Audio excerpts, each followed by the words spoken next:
Assalamualaikum warahmatullahi wabarakatuh. Innal hamdalillah nahmaduhu wa nasta'inuhu wa nastaghfiruh wa na'udzu billahi min shururi anfusina wa min sayyiati a'malina. May yahdihillahu fala mudilla lahu wa may yudlil fala hadiya lahu.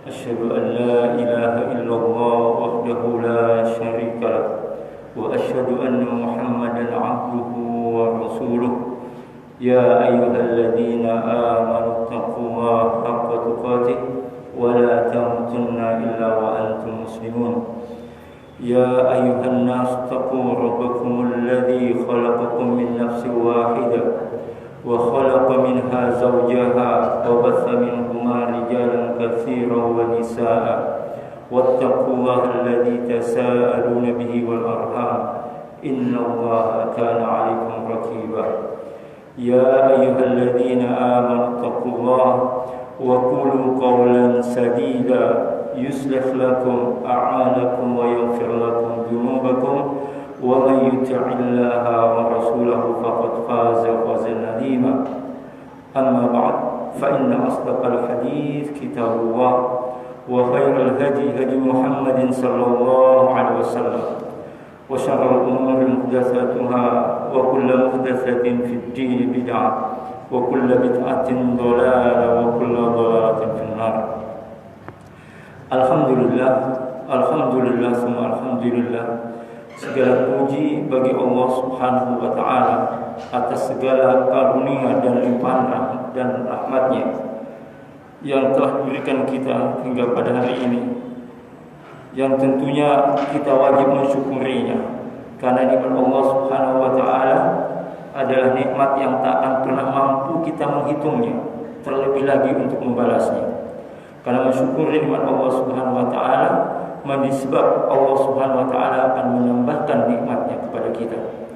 Salawat dan salam semoga tetap tercurah limpahkan kepada Nabi kita Muhammad sallallahu alaihi wasallam, kepada keluarga beliau, sahabat-sahabat beliau, dan kaum muslimin yang istiqomah di atas jalan kehidupan beliau.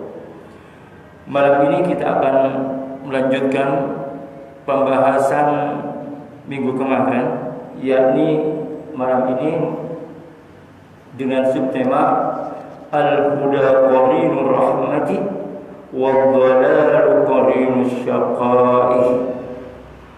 Al-Huda Qarinur Rahmati, petunjuk berbuah rahmat. Wad-Dhalal Qarinus Syaqai, dan kesesatan berbuah kesengsaraan. Jadi petunjuk Allah Subhanahu wa taala, kata Ibnu Qayyim, akan berbuah kasih sayang, akan berbuah rahmat, dan kesesatan itu buahnya adalah kesengsaraan. Beliau mengatakan kama yukrimu subhanahu bainal huda wat tuqa, sebagaimana Allah Subhanahu wa taala menggandengkan petunjuk dengan ketakwaan, wad dhalali wal ghayy, dan menggandengkan kesesatan dengan penyimpangan. Fakadzalika yukrimu bainal huda war rahmah, maka Allah Subhanahu wa taala menggandengkan petunjuk dengan rahmat, wad-dhalal wasyaqai, dan menggandengkan kesesatan itu dengan kesengsaraan. Jadi siapa yang Allah berikan petunjuk padanya, maka akan dia mendapatkan kasih sayang Allah Subhanahu wa taala. Sebaliknya, orang yang ada di atas jalan kesesatan, maka buahnya adalah semakin sengsara hidupnya. Faminal awwal qawluhu, di antara dalil yang menunjukkan hal ini adalah Allah Subhanahu wa taala berfirman, ulaika ala hudan min rabbihim wa ulaika humul muflihun, yakni mereka itulah orang yang tetap mendapat petunjuk dari Allah, dari Tuhan mereka, dan mereka lah orang-orang yang beruntung.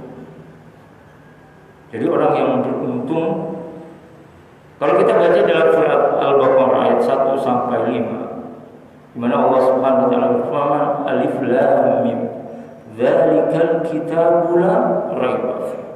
Bahwa Al-Qur'an ini tidak ada keraguan di dalamnya. Hudal lil muttaqin, petunjuk bagi orang yang takwa. Siapa itu?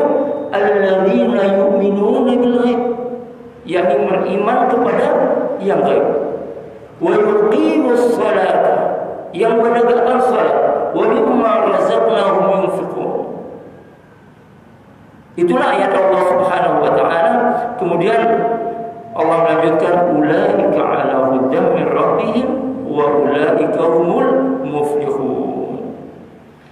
Kemudian juga di dalam surat Al-Baqarah ayat 157, Allah Subhanahu wa taala berfirman tentang hal ini, ulaika alaihim shalawatun min rabbihim wa rahmah wa ulaika humul muhtadun. Yakni mereka itulah yang mendapat keberkatan yang sempurna dan rahmat dari Tuhan mereka, dan mereka itulah orang-orang yang mendapatkan petunjuk. Wa qala 'anil mu'minin, dan juga orang-orang mukmin sebagaimana yang Allah sebutkan di dalam surat Al-Imran surat ke-8, ketika Allah Subhanahu wa taala berfirman tentang doa orang beriman, Rabbana la tuzigh qulubana ba'da idh hadaitana wa hab lana min ladunka rahmah innaka antal wahhab. Rabbana, ya Tuhan kami, la tuzigh qulubana, janganlah engkau condongkan hati kami, ba'da idh hadaitana, terhadap kesalahan sesudah engkau memberikan petunjuk kepada kami. Min ladunka rahmah innaka antal wahhab, dan karuniakanlah kepada kami rahmat dari sisi engkau. Kemudian juga dalam surat Al-Kahfi, idh awal fityatu ilal kahfi faqalu rabbana atina min ladunka rahmatan wa hayyi lana min amrina rasyada.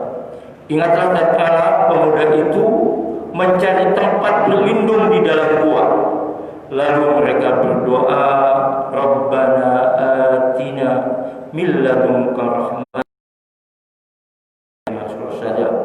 Wahai Tuhan kami, berikanlah rahmat kepada kami dari sisimu, dan sempurnakanlah bagi kami petunjuk yang lurus. Kemudian juga Ibnu Qayyim mengutip juga firman Allah Subhanahu wa taala. Beliau mengatakan, maka ada hadisan yuftara. Al-Quran itu bukanlah sesuatu cerita yang dibuat-buat. Walakin tasdiqal ladzi baina yadayhi wa tafsil kulli syai'in wa hudan wa rahmah liqaumin yu'minun.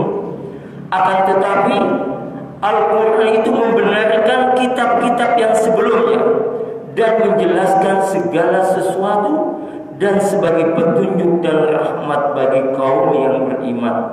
Yani surat Yusuf ayat 111. Kemudian juga wa ma anzalna 'alaikal kitaba illa litubayyana lahum huda ikhtalafu fi wa hudan wa rahmatan liqaumin yu'minun. Dan kami tidaklah menurunkan kepadamu Alkitab, Al-Quran, melainkan agar kamu dapat menjelaskan kepada mereka apa yang mereka perselisihkan itu, dan menjadi petunjuk dan rahmat bagi orang-orang yang beriman. Kemudian juga di dalam surat An-Nahl ayat 89, wa nazzalna 'alaikal kitaba tibyanan likulli syai'in wa hudan wa rahmatan wa busyra lil muslimin.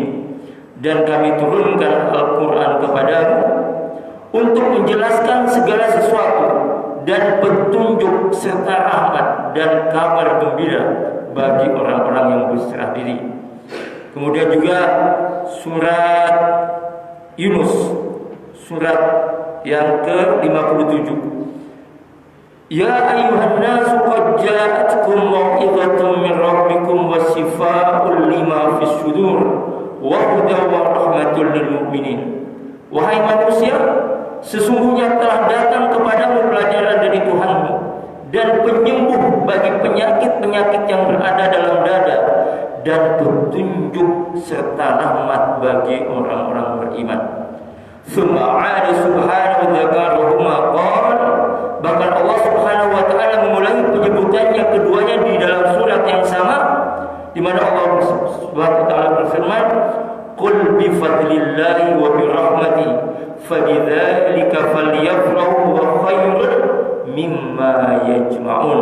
Katakanlah, dengan karunia Allah dan rahmatnya, hendaklah dengan itu mereka bergembira. Karunia Allah dan rahmatnya itu adalah lebih baik dari apa yang mereka kumpulkan. Surat Yunus ayat 58. Ini adalah berbicara tentang petunjuk Allah dan rahmat Allah Subhanahu wa ta'ala. Ketika kita bicara tentang rahmat Allah, ada sebuah hadis dari Nabi sallallahu alaihi wasallam, yakni hadis riwayat Muslim nomor 2817. Nabi SAW bersabda, "La yudkhilu ahadan minkum 'amalul jannah." Tidak ada amalan seorang pun yang bisa memasukkannya ke dalam surga. Wa la yajiruhu minan nar. Dan tidak ada satu amalan pun yang menyelamatkannya dia dari neraka. Wala ana illa bi rahmatin minallah. Tidak juga denganku kecuali dengan rahmat dari Allah Subhanahu wa ta'ala. Jadi kata Nabi SAW, tidak ada satu amalan pun yang bisa mengantarkan seseorang itu memasuki surga Allah Subhanahu wa ta'ala. Dan tidak ada satu amalan pun yang akan orang itu bisa menyelamatkan dari neraka Allah Subhanahu wa ta'ala. Kemudian seringkali orang salah memahami ayat ini, memahami hadis Nabi SAW ini, karena dianggap bertentangan dengan firman Allah Subhanahu wa taala dalam surat Az-Zukhruf ayat ke-72, di mana Allah Subhanahu wa taala berfirman, "Wa tilkal jannatu allati uristumuha bima kuntum ta'malun." Itulah surga yang dikaruniakan untuk kalian disebabkan amal soleh kalian dahulu di dunia. Kemudian juga firman Allah Subhanahu wa taala di dalam surat Al-Waqiah, "Wa hurul 'ain ka'amsalil lu'lu'il maknun." Bidadari-bidadari surga yang berkulit bersih-bersih dan bermata indah. Bidadari itu putih bersih bagaikan mutiara-mutiara yang berjejer rapi. Jazaa'an bima kanu ya'malun. Semua itu sebagai balasan bagi orang-orang mukmin atas amal soleh yang mereka kerjakan di dunia. Seolah-olah hadis dengan ayat ini bertentangan. Hadis Nabi SAW tadi mengatakan tidak ada satu amalan pun yang bisa mengantarkan seseorang menuju surga Allah Subhanahu wa taala. Dan tidak ada satu amalan pun yang bisa menyelamatkan seseorang dari neraka Allah Subhanahu wa taala. Seolah-olah bertentangan. Dan bagaimana ulama memahami, menafsirkan ayat ini? Kata ulama, maksud dari huruf ba bima kanu ya'malun adalah ba sababiyah, sebab. Adapun penafian sebab masuk surga karena amal pada hadis itu bermakna dalam perkara balasan yang setimpal. Maksudnya adalah seorang itu tidak akan mampu bisa membayar surga Allah Subhanahu wa taala. Artinya sebanyak apapun amal yang kita lakukan, sebanyak apapun amal soleh yang kita lakukan, kalau mau dibelanjakan untuk membeli surga, itu sangat tidak mungkin. Karena amal kita itu banyak cacat, banyak lemah. Ya. Sehingga dijelaskan oleh ulama di sini adalah maksudnya kita seseorang itu tidak akan bisa membayar surga Allah dengan amal perbuatannya, karena amalannya penuh dengan cacat. Sementara surga Allah terlalu sempurna untuk menjadi balasan. Hanya dengan rahmat Allah sajalah seseorang bisa tinggal di surganya. Demikian penjelasannya. Artinya balasan seseorang untuk menuju surga Allah Subhanahu wa taala, tetap kewajibannya adalah beramal soleh. Artinya untuk bisa masuk surga, kewajibannya adalah man amila sholihan min dzakarin aw unsa wa huwa mu'min falanuyannahu hayatan thayyibah wa lanadziyannahum ajrahum bi ahsani ma kanu ya'malun. Man amila sholihan, barang siapa beramal soleh, min dzakarin aw unsa, baik laki-laki maupun perempuan, wa huwa mu'min, dan dia beriman kepada Allah, falanuriyan hayatan thayyibah, maka Allah akan berikan kepadanya kehidupan yang baik. Walanadziyannahum ajrahum bi ahsani ma kanu ya'malun, dan Allah akan lebih balas dengan yang lebih baik dari apa yang telah mereka kerjakan. Sehingga dijelaskan oleh para ulama di sini, penjelasannya adalah bahwa amal yang kita lakukan sejak kita balik, sejak kita masih kecil, semua amal soleh itu kalau dibandingkan dengan surga Allah Subhanahu wa taala yang begitu sempurna, maka amalan itu tidak ada artinya di sisi Allah Subhanahu wa taala. Ya, maka dalam penjelasan ini tidak ada yang kontradiktif. Artinya rahmat Allah, kasih sayang Allah lah yang bisa mengantarkan seseorang itu menuju surga Allah Subhanahu wa taala. Makanya Ibnu Qayyim mengatakan al-'abdu daiman mutaqallibun baina ahkamil awamir wa ahkamil nawazil. Kan itu seorang hamba itu tidak bisa lepas dari melaksanakan perintah Allah. Perintah Allah, menerima perintah Allah untuk dilaksanakannya, dan menerima musibah dari Allah Subhanahu wa taala. Enggak bisa lepas. Kita ini akan berada pada dua ini, melaksanakan perintah Allah dan siap menerima musibah dari Allah Subhanahu wa taala. Cepat atau lambat musibah itu akan datang. Kemudian kata Ibnu Qayyim, bal matur ila aunil indal awamir. Bahkan kita sangat membutuhkan pertolongan Allah saat kita ingin melaksanakan perintah Allah Subhanahu wa taala.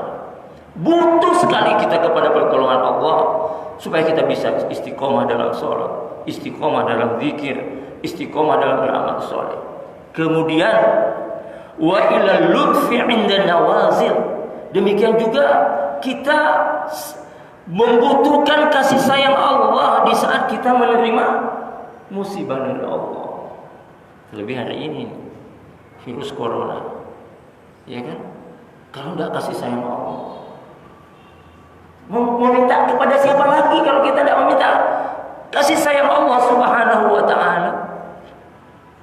Sehingga lihat bagaimana perlakuan orang beriman tidak beriman menyikapi fenomena ini. Ya. Kita orang beriman yakin kalau kita ditakdirkan mati dengan virus corona, tidak mungkin kita mati dengan yang lain. Ya. Karena takdir itu sesuatu yang sudah pasti. Ya. Sehingga ikhtiar kita adalah berusaha. Ya, misalnya dengan pakai masker, dengan makanan yang sehat, menjaga ini dan lain sebagainya. Sebuah ikhtiar. Tapi ketentuan takdir Allah Subhanahu wa taala tidak bisa ditolak. Enggak bisa ditolak. Sehingga kita lihat toko-toko sekarang maskernya kosong. Pada kosong semua. Banyak yang kosong. Pada takut, ternyata takut mati juga semua. Ya. Pada takut mati semua. Ya. Jadi kadar, artinya kita butuh kasih sayang Allah di saat musibah itu datang. Ya, hari ini musibah Allah. Kita dapatkan fenomena hampir di seluruh dunia mengalami musibah virus ini. Makanya orang beriman meminta kasih sayang Allah di saat menerima ini. Apa? Supaya kita tetap diteguhkan oleh Allah, diberikan kesabaran, diberikan keteguhan iman, tidak goyah, senantiasa istiqomah, ya, tidak stres menghadapi ini. Dan itu hanya bisa kita minta kepada Allah Subhanahu wa taala. Bagaimana caranya? Kata Ibnu Qayyim, wa ala qadri qiyami bil awamir yahsulu lahu min al-lutfi 'inda nawazil. Kadar kasih sayang Allah itu bergantung pada kadar ketaatan kita kepada Allah Subhanahu wa taala. Artinya kasih sayang Allah yang akan diberikan kepada hambanya itu bergantung pada ketaatan hamba itu di dalam melaksanakan perintah Allah Subhanahu wa taala. Artinya semakin taat orang itu semakin mudah dia mendapatkan kasih sayang Allah Subhanahu wa taala. Semakin jauh dari Allah Subhanahu wa taala, semakin jauh juga dia mendapatkan kasih sayang Allah Subhanahu wa taala. Sehingga kata beliau, fa in kammal qiyama bil awamir zahiran wa batinan nalahu zahiran wa batinan. Jika seorang hamba melaksanakan perintah Allah Subhanahu wa taala dengan sempurna, lahir dan batin, niscaya ia akan mendapatkan kasih sayang lahir dan batin. Lihat sekarang orang-orang yang imannya betul, tauhidnya betul menghadapi fenomena ini berbeda dengan mereka yang jauh dari Allah Subhanahu wa taala. Bahasa sederhananya, orang-orang kafir misalnya. Betapa pada saat ini ketegangannya sangat luar biasa sekali. Tingkat stresnya sangat luar biasa sekali menghadapi semua ini. Ya, tentu kita mengharapkan apa kasih sayang Allah Subhanahu wa taala. Mudah-mudahan Allah menyelamatkan kita dari virus yang sampai saat ini belum diketemukan penawarnya. Masih belum ditemukan penawarnya. Jadi kasih sayang Allah Subhanahu wa taala ini yang betul-betul kita minta. Ya. Gak bisa kita mencegah ini semua, gak bisa. Tanpa Allah gak mungkin bisa. Ya. Jadi Allah lah yang harus menjadi fokus perhatian kita untuk senantiasa istiqomah di jalan Allah Subhanahu wa taala. Kita lihat pelajaran 2 minggu yang lalu tentang bagaimana takwa dan hidayah. Ya. Bagaimana takwa dan hidayah. Baina taqwa wal hidayah. Kata Ibnu Qayyim, fa kullama ittaqal 'abdu rabbahu irtaqa ila hidayatin ukhra. Semakin meningkat ketakwaan seorang hamba kepada Allah, semakin meningkat hidayah yang diperolehnya. Semakin takwa kita meningkat kepada Allah, petunjuk-petunjuk Allah itu akan semakin mudah untuk diperoleh. Ya. Artinya petunjuk menghadapi kondisi seperti sekarang ini. Gimana menghadapi kondisi seperti sekarang ini? Kita betul-betul butuh petunjuk Allah Subhanahu wa taala. Karena Nabi SAW Allah berfirman, "Wattaqullah wa yu'allimukumullah." Bertakwalah kamu kepada Allah, maka Allah akan memberikan ilmu kepadamu. Artinya ketika seseorang bertakwa kepada Allah, ya Allah akan kasihkan ilmu menghadapi fenomena seperti sekarang ini.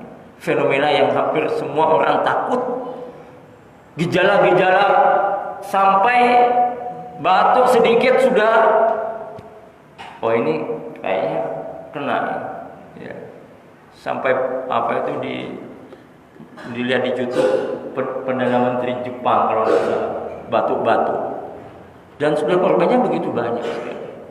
Ya. Maka kata Ibnu Qayyim, orang yang takwanya kepada Allah semakin meningkat, maka petunjuk Allah itu akan semakin meningkat buat dia. Artinya Allah akan memberikan petunjuk kepada dia dalam menghadapi berbagai macam masalah, termasuk masalah yang sedang kita hadapi hari ini.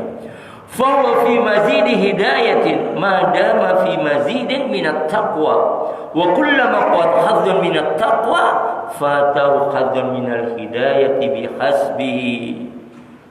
Karenanya orang yang tidak bertakwa kepada Allah, artinya kegagalan seseorang dalam merajut ketakwaan kepada Allah Subhanahu wa taala, maka dia akan mendapatkan kegagalan dalam meraih hidayah Allah Subhanahu wa taala. Artinya kalau orang itu tidak bertakwa kepada Allah, petunjuk Allah itu semakin jauh. Ya. Artinya penyelesaian menghadapi masalah sebetulnya itu masalah yang mudah menjadi begitu sulit. Sekarang pertanyaannya, ketika kita melihat kondisi hari seperti ini, siapakah orang yang paling stres menghadapi kondisi seperti ini? Orang beriman tidak akan, ya mungkin rasa takut, rasa itu ada, tetapi tidak begitu drastis, ya, tidak begitu ini. Karena kata Nabi SAW, "Ajabalil amril mu'min." Menakjubkan orang beriman itu. Saat Allah kasih dia kebahagiaan, kasih dia kenikmatan, orang beriman itu bersyukur. Saat Allah kasih musibah, orang yang beriman itu bersabar, dan semua itu baik baginya. Sekarang tingkat stres orang menghadapi fenomena virus corona ini luar biasa. Barusan ini saya dikirim WA, sudah ada pengumuman di Jawa Timur, sudah ada berapa ini, Sidoarjo berapa, ini berapa, semuanya berapa. Sudah banyak menyebar. Ya, kita mau minta perlindungan kepada siapa lagi kalau bukan kepada Allah Subhanahu wa taala. Ingat doa Nabi sallallahu alaihi wasallam, ya hayyu ya qayyum bi rahmatika astaghitsu aslih li sya'ni kullahu wa la takilni ila nafsi tarfata ain. Ya Allah, jangan Engkau serahkan urusanku ini kepada diriku sendiri ya Allah, meskipun hanya sekejap mata. Enggak mampu sekarang menghadapi kenyataan seperti ini, enggak mampu. Karena sekarang tidak ada obatnya, ini masih belum ada penawarnya. Ya.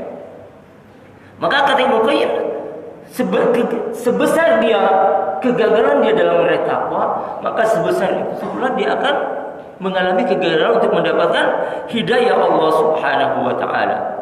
Kullama ittaqa zadahu. Setiap kali menambah seseorang itu kualitas takwanya bertambah, maka Allah akan tambah kualitas, akan tambah hidayahnya, akan dimudahkan oleh Allah Subhanahu wa taala. Maka ketika Allah berfirman dalam Al-Qur'an, "Wa may yattaqillah yaj'al lahu makhraja wa yarzuqhu min haitsu la yahtasib." Siapa yang takwa kepada Allah, Allah akan mudahkan urusannya dan Allah akan kasih rezeki dengan tiada diduga-duga.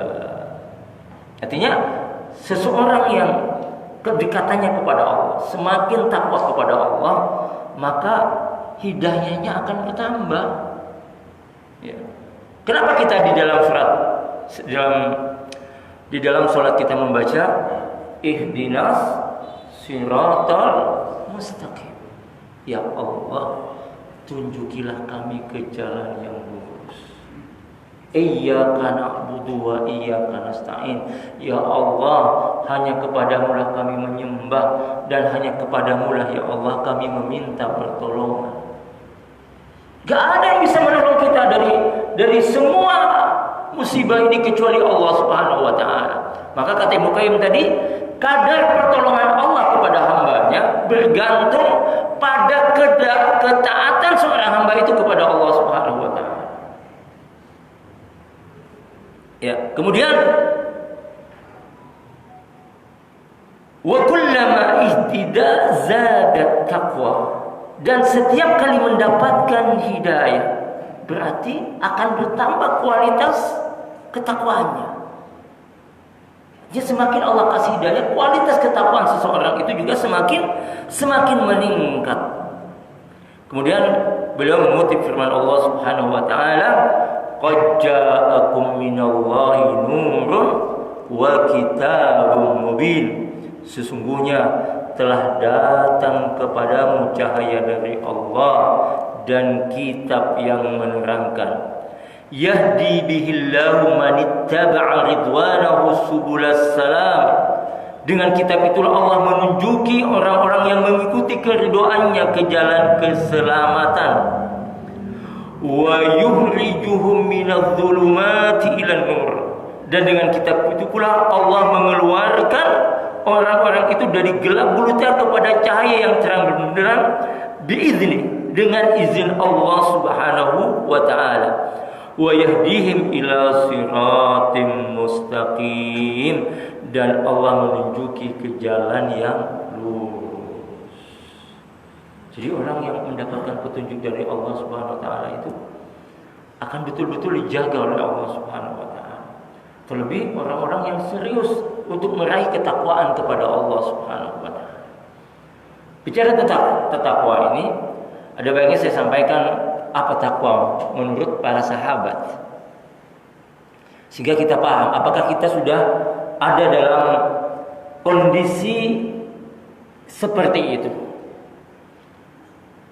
Kata Ali bin Abi Thalib radhiyallahu anhu, apa takwa itu? Kata beliau, ciri orang bertakwa itu adalah al-khauf minal jalil.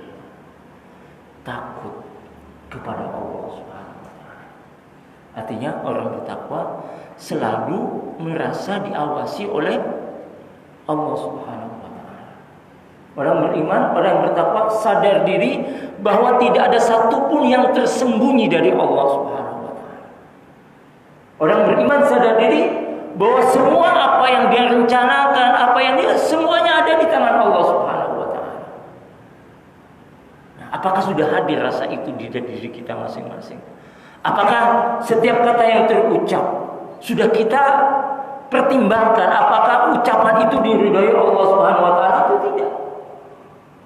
Apakah setiap pekerjaan yang kita lakukan sudah sadarkah kita bahwa pekerjaan itu diridhai Allah atau tidak? Nah, kehadiran sikap seperti ini itu akan menambah kecintaan kita kepada Allah Subhanahu wa taala. Rasa takwa itu, rasa merasa diawasi oleh Allah Subhanahu wa taala. Sehingga orang yang merasa diawasi oleh Allah Subhanahu wa taala, dia akan bahagia di tengah orang-orang yang sedih. Di saat orang bingung, orang begini, dia tetap akan bahagia. Karena yakin bahwa Allah Subhanahu wa taala adalah semuanya yang mengaturnya. Ya. Orang bertakwa seperti itu. Artinya merasa diawasi oleh Allah Subhanahu wa taala. Ya. Lihat bagaimana orang bertakwa di zaman dahulu. Ini sebuah riwayat. Jadi ada seorang ulama dimasukkan ke dalam kerangkeng singa oleh sang raja. Dimasukkan ke dalam kerangkeng singa di sebuah tempat yang luas, anggaplah stadion mungkin. Sehingga masyarakat menonton karena ulama ini tidak mau ikut aturan sang raja. Kemudian dimasukkanlah singa. Orang pada teriak semua, singanya lapar.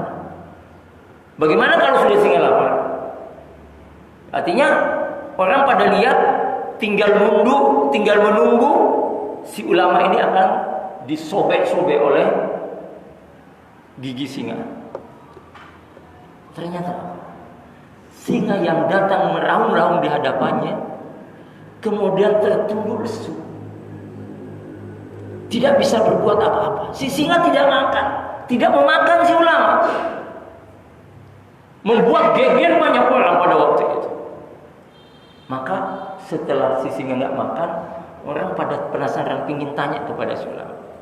Kata dia, ditanya apa yang ada dalam pikiranmu ketika singa itu ada di dekatmu. Kata dia, yang ada dalam pikiran saya, kata si ulama, yang ada dalam pikiran saya, apakah air liur singa itu kalau nempel ke tangan saya, ke kulit saya najis atau tidak? Coba kalau gitu. Jadi kata si ulama, yang ada dalam pikirannya kalau nempel ke tangan saya, ke air singa itu najis atau tidak. Jadi takut mati itu sudah hilang bagi orang-orang yang tingkat keimanannya sudah luar biasa. Artinya kalau sudah takdirnya mati ditekan dimakan singa, tidak mungkin ditabrak sepeda motor. Itu kekuatan orang beriman. Tapi untuk bisa pada taraf seperti itu tidak semudah membalikkan telapak tangan. Butuh proses, butuh kesungguhan, butuh ini dan lain sebagainya, butuh kedekatan kepada Allah Subhanahu wa taala. Ya, kemudian Allah yastabi ilaihi man yasha wa yahdi ila man yunib. Allah menarik kepada agama ini orang yang dikehendakinya dan memberikan petunjuk kepada agamanya orang yang kembali kepadanya. Ya, kalau kita kembali kepada Allah, Allah akan kasih petunjuk. Ya. Ada.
Baik, kita lanjutkan. Bismillahirrahmanirrahim.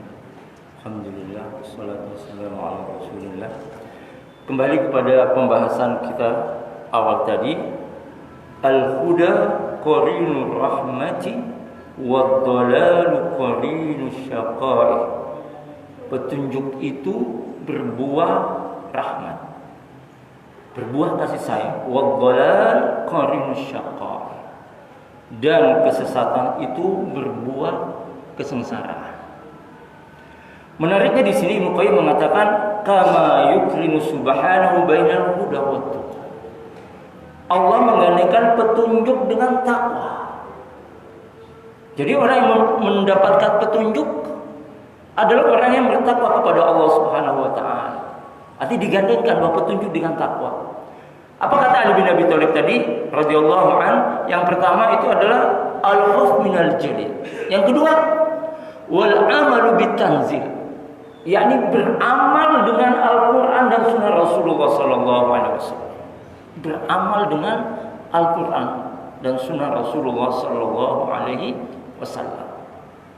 Jadi orang yang mendapatkan petunjuk adalah orang yang perkataannya, sikapnya, ibadahnya semuanya dibangun di atas petunjuk Allah dan Rasulnya. Maka kata Ibnu Qayyim di sini Allah menggandengkan petunjuk dengan ketakwaan. Kata Ali bin Abi Thalib wal amalu bitanzil. Beramal dengan Al-Qur'an dan sunnah Rasulullah sallallahu alaihi wasallam. Maka terkait dengan ini orang tidak akan bisa beramal dengan Al-Quran dan Sunnah kecuali dengan talabul ilm. Sebagaimana dijelaskan di dalam sebuah hadis bahwasanya innamal ilmu bitta'allum. Sesungguhnya ilmu itu didapat dengan belajar. Enggak ada keturunan. Bapaknya pinter, enggak ada jaminan anaknya pinter juga. Ya, bapaknya kiai ulama, kalau anaknya enggak belajar enggak bisa juga. Jadi ilmu itu bukan warisan. Ilmu itu adalah satu ikhtiar dari seseorang untuk mendapatkan ilmu. Artinya belajar. Kemudian yang ketiga apa kata Ali bin Abi Thalib tentang orang bertakwa? Wal qanaati bil qalil. Merasa cukup dengan yang sedikit. Ya. Orang bertakwa itu adalah orang yang merasa cukup, punya sifat qanaah yang luar biasa. Ya. Kemudian yang keempat, ini yang ada pada kita hari ini, fenomena virus corona. Yang keempat ini kata Ali bin Abi Thalib, orang bertakwa adalah orang yang selalu ingat kematian. Jadi orang beriman itu tidak nunggu virus corona untuk ingat mati. Kata Ali bin Abi Thalib, orang yang ingat kematiannya dan menyiapkan bekal untuk kematiannya, itu jadi orang bertakwa.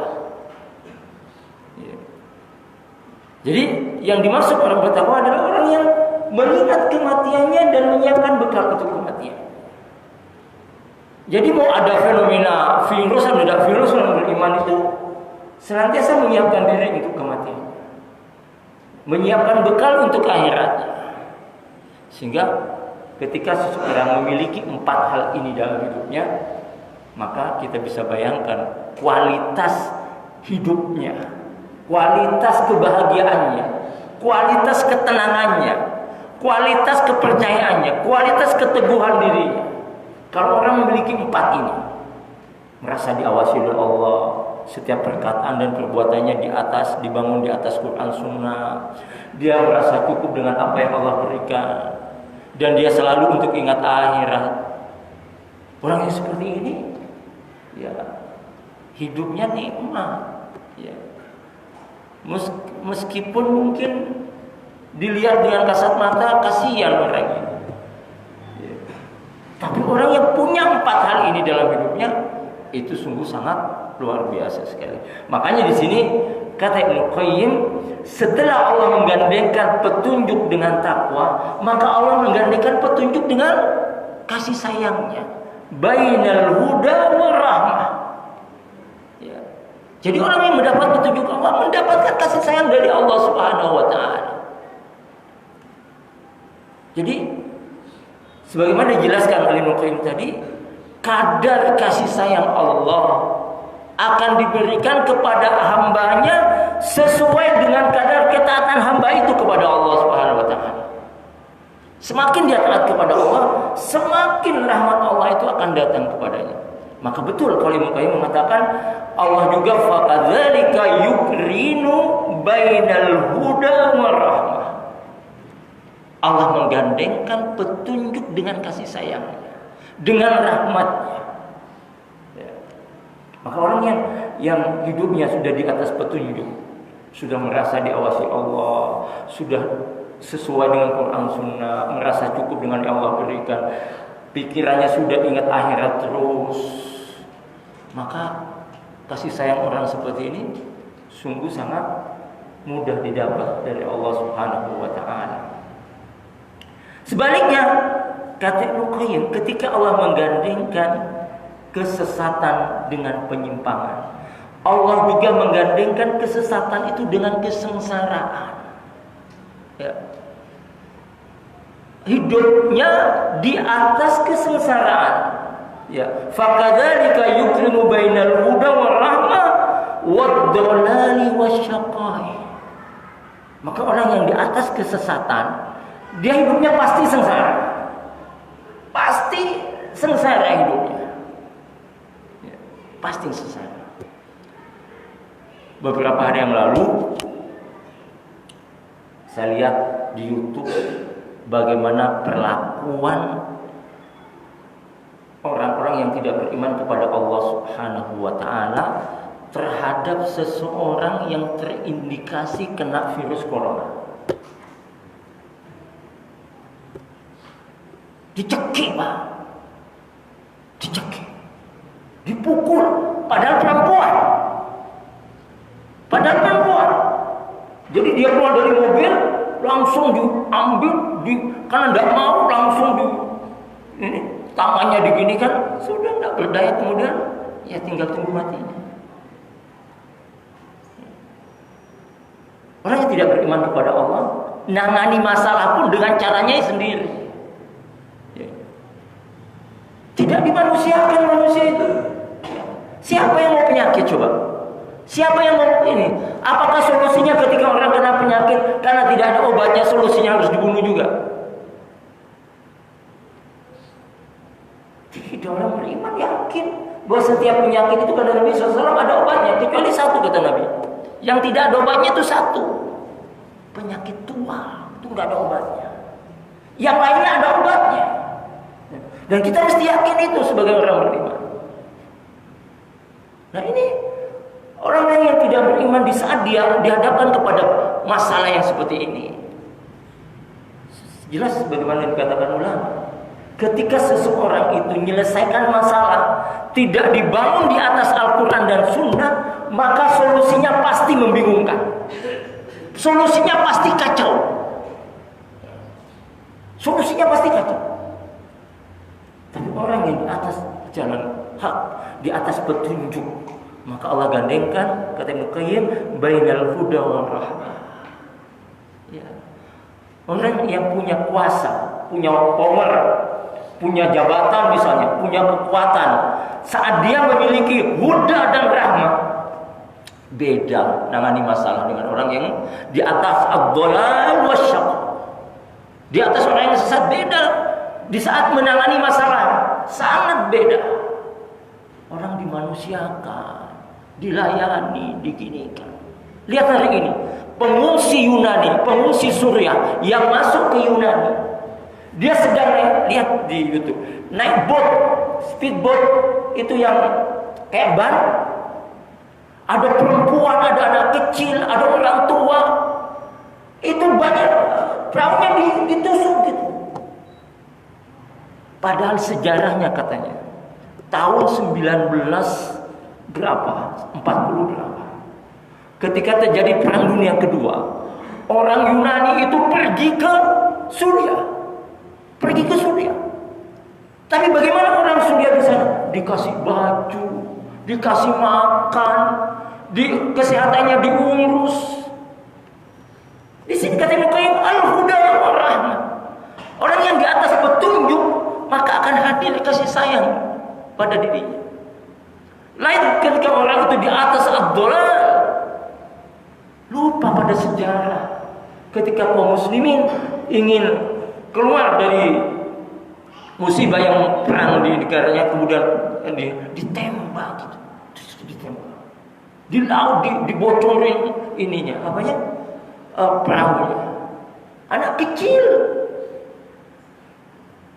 anak kecil, ibu-ibu sudah sepuh, dia di atas perahu karet, ditusuk perahunya, dia jebol perahunya.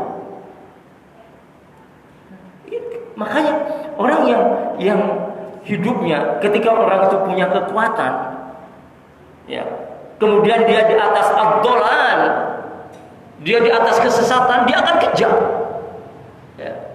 Dia akan kejam. Ya karena dia menganggap saya yang kuasa, saya yang begini. Tapi orang yang di hatinya sudah ada Allah tanamkan petunjuk, maka orang itu akan lembut. Ya.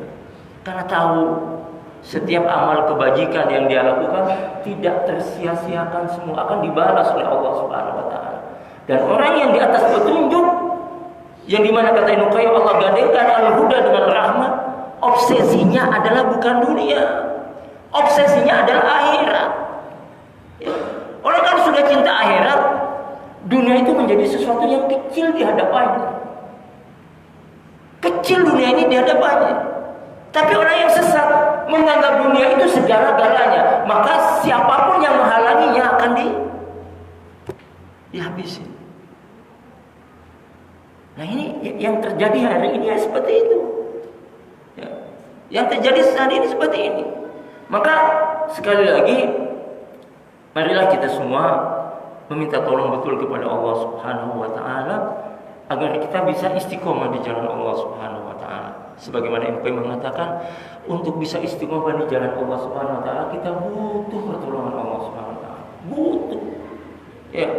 Untuk melaksanakan perintah Allah kita butuh pertolongan Allah. Dan di saat musibah datang kepada kita butuh kasih sayang Allah Subhanahu wa taala.